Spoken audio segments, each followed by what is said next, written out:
從酸菜比魚好吃到鲜料川菜，酸菜魚大佬泰二真的要拋棄酸菜魚了吗？要说餐飲圈誰最会立人設，泰二酸菜魚絕對能穩居頂流梯隊。巔峰時期，他憑酸菜比魚好吃的口號圈粉無數，立下不拼桌、不外賣、超過4人不接待的傲嬌規矩，照樣在核心商圈搞出幾小時的排隊，翻台率高達1天4.9次。靠着一道酸菜魚，他撐起母公司9毛9 70%以上的營收，成功讓集團登陸港交所，市值一度逼近550億港元。可誰能想到，曾經把酸菜魚玩成餐飲頂流的泰二，如今卻忙着跟老本行撇清關係，乾脆在廣州、佛山開出新泰二鮮料川菜門店，直接把酸菜魚3個字從招牌上抹掉，菜單裡新增20多道川菜，半年內淨閉店65家，市值蒸發480億，翻台率腰斬到1天2.2次。曾經的排隊王，如今靠改頭換面求生存。從酸菜比魚好吃到鮮料川菜，泰二這波爆改操作，到底是被逼到牆角的自救，還是親手砸自己金字招牌呢？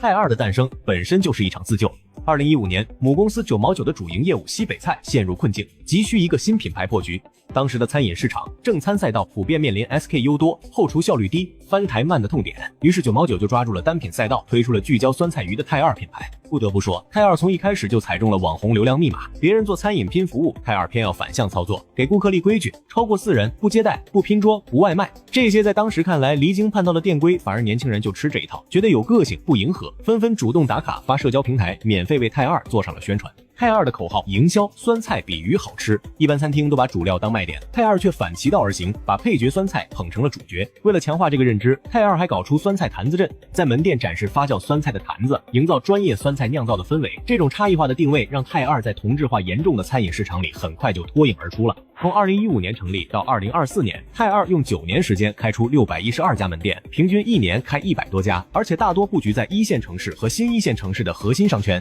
它的營收佔比在9毛9集團內部一路飆升，從2016年的6%漲到2021年的79%，幾乎是9毛9成功上市的關鍵功臣。那時候的泰二可謂是風光無限，吃泰二酸菜魚排隊成了不少城市年輕人的潮流標配。可成也酸菜魚，困也酸菜魚，泰二靠一道酸菜魚站上巔峰，也最終因為過度依賴這道品陷入了增長瓶頸。從2024年開始，泰二的業績就開始下滑，最先亮起紅燈的是翻台率。2019年上半年，泰二的翻台率高達1天4.9次，但到了2025年上半年，這個數字直接腰斬，跌到2.2次，連巔峰時期的一半都不到。翻台率下滑也直接影響了營收。2025年上半年，泰二實現收入19.49億元，同比下滑13.3%，跌幅超過了9毛9集团的整體水平。當時比營收下滑更可怕的是它的閉店潮。2024年6月末，泰二還有612家門店，到2025年6月末就收縮至547家，半年內淨閉店65家。截至2025年9月30日，泰二的總門店數進一步減少到530家。而讓泰二雪上加霜的是接二連三的輿論危機。2025年9月，有媒體在泰二杭州某門店實測，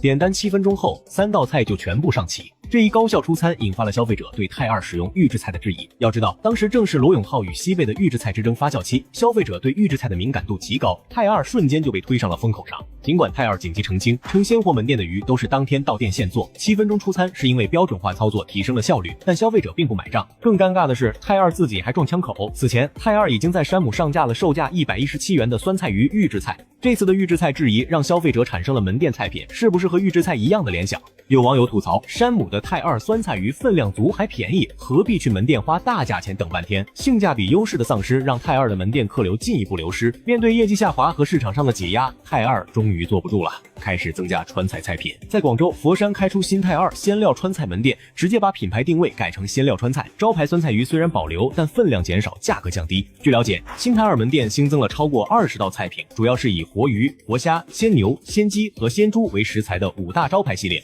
屬於經過創新改良的融合川菜。從價格來看，新泰二的人均消費和之前泰二酸菜魚门店的消費持平，並沒有走低價路線。所以說到泰二的困境不是說酸菜魚的品類不行了，而是他对時代變化的徹底誤判，低估了消費升級的速度。如今的消費者，尤其是年輕人，不再只追求便宜，而是追求便宜又好吃，貴有貴的道理。顯然，泰二這2點都沒有做到。當山姆、盒馬的酸菜魚預制菜以更低的價格提供相似的口味，當其他川菜品牌以更高的性價比提供更好的體驗時，年輕人自然會用腳投票，放棄泰二。畢竟，在餐飲行業能長久立足的品牌，從來都不是靠爆改和跟風，而是靠穩定的品質、清晰的定位和對消費者需求的精準把握。